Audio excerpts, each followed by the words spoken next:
Bonjour et bienvenue dans ce tutoriel Apprendre à apprivoiser son patron de soutien-gorge. Pour commencer, vous aurez besoin de prendre vos mesures et de définir votre taille grâce à notre guide sur notre blog italalingerie.fr. On commence par ajouter des marges de couture à notre patron, bien que celui-ci contienne déjà des marges de couture de 0,5 cm, mais à destination de couturières plus expérimentées. Pour démarrer, nous vous conseillons de rajouter encore 0,5 cm afin de profiter d'1 cm au total de marge de couture. À présent, voici nos pièces de patron avec nos nouvelles marges de couture.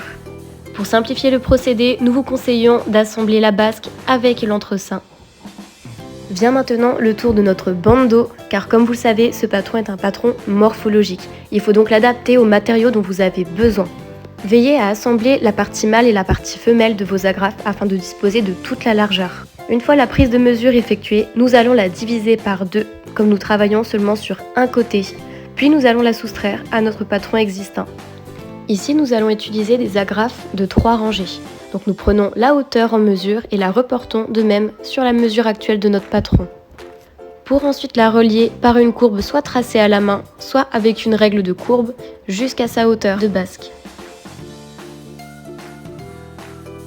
Sans oublier d'ajouter encore une fois les marges de couture sur notre nouvelle courbe. Notez qu'afin de bien utiliser votre bandeau, celle-ci devra être adaptée en fonction de l'élasticité de vos matériaux.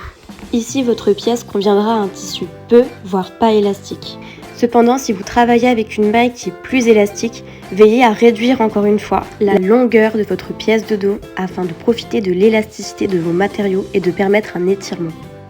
Et voici maintenant nos pièces de patron prêtes à être découpées.